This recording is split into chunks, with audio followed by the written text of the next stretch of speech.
এখন আপনাদেরকে বলছি, একটু বোঝার চেষ্টা করেন। কিছু লোক এই কোরআনকে নিজের স্বার্থে ব্যবহার করে কি করে না? কিছু লোক এই কোরআন কি দিয়ে তাবিজের ব্যবসা করে খায়। আপনাদের দিকে আছে? একটু কথা বলুন। আছে। কোরআন আল্লাহ বলছে হুদাল লিন্নাস ওয়া বাইয়িনাতিন মিনাল হুদা ওয়াল ফুরকান। এই কোরআন বলছে আমি মানুষের হেদায়েতের জন্য, রাস্তা দেখাবার জন্য। অথচ এই কোরআন কি দিয়ে মানুষেরা ব্যবসা করে খায়, তাবিজের জমজমাট ব্যবসা করে কি করে না? করে।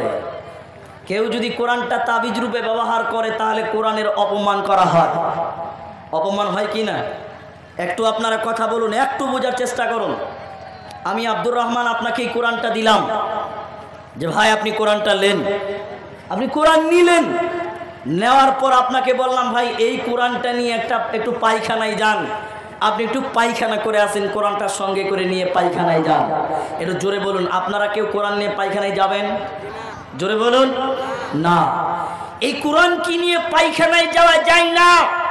কোরআন কি নিয়ে যদি পায়খানায় যান কোরআনের বেজ্জতি হয়, অপমান হয়। তাহলে এই কোরআনকে আমরা কেউ পায়খানায় নিয়ে যাব? জোরে বলুন না। কিন্তু এবার আপনাকে বুঝাচ্ছি, আপনি দেখেন, এদিকে তাকান আপনারা। তাবিজ, তাবিজের ভিতরে কি ভরা থাকে আপনারা জানেন? কোরআনের আয়াত। কি ভরা থাকে বললাম? কোরআনের আয়াত তাবিজের ভিতরে ভরা আছে। আল্লাহর কসম করে আমি আপনাদের জানাতে চাই, যখন মাদ্রাসার ছাত্র ছিলাম আমরাও জানতাম না। আমাদের গ্রামের আমাদের এক সাথী নতুন অবস্থায় তাবিজ নিয়ে এসেছিল, 4 কোনা তাবিজ। কারি সাহেব তখন বলল তাবিজ চলবে না, তাবিজ হারাম। তখন আমাদের উৎসাহিত হলাম আমরা যে দেখি তাবিজের ভিতরে থাকে কি, হারাম কেন হবে। আল্লাহর কসম এত বড় 4 কোনা তাবিজ ছিল, একটু বড় সাইজের। তাবিজটা ভেঙে দেখলাম আল্লাহর কসম পুরো কোরআনটা এই তাবিজের ভিতরে ভরা আছে। বলুন নাউজুবিল্লাহ। কিচ্ছু পড়া যায় না, শুধু সূরা ফাতিহা, সূরা বাকারার প্রথম পেজ আর শেষের দিকে নাস ফালাক এইটু পড়া যায়, বাকি কোরআন পড়া যায় না। এবার আপনারা একটু জোর গলায় আপনাদের জানতে চাই, বলুন আপনারা এই তাবিজের ভিতরে পুরো কোরআন ভরা ছিল। আচ্ছা বলুন, এই তাবিজটা সে তার কোমরে বেঁধে রেখেছিল। আচ্ছা তাবিজটা নিয়ে সে পায়খানা করতে গিয়েছে কি যায় নাই? জোরে বলুন গিয়েছে না? আপনাদের দিকে তাবিজ যারা ব্যবহার করে পায়খানার সময় বলে তাবিজটা লেহে আমি পায়খানা করে আসি, কেউ বলে না তাবিজটা নিয়ে যায়? তাবিজটা সঙ্গে করে নিয়ে যায়। অন্যায় কাজ, গান শুনতে যাও, সেখানেও তুমি তাবিজকে সঙ্গে করে নিয়ে যাও। স্ত্রীর কাছে রাতের বেলায় মিলন করতে যাও, সেখানেও তুমি তাবিজ সঙ্গে করে নিয়ে যায় কি যায় না? জোরে বলুন যায়। তার মানে তুমি কোরআনকে সঙ্গে করে নিয়ে তুমি পাপের পাহাড় তৈরি করলা। আল্লাহ বলছেন বান্দা এই কোরআন থেকে তোমাদের হেদায়েত নিতে হবে।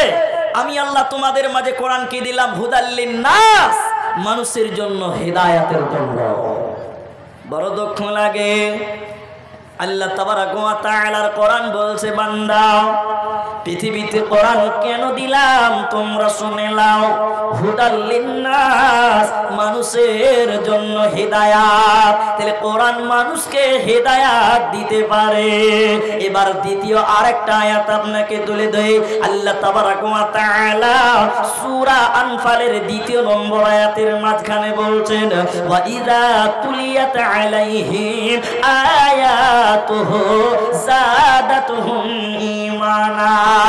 ওখানে কোরআন বলছে কোরআন মানুষের হেদায়াত দিতে পারে। আল্লাহ তাবারাক ওয়া তাআলা সূরা আনফালের ভিতরে বলছেন কোরআন তেলাওয়াত করলে মানুষের ঈমান বাড়বে।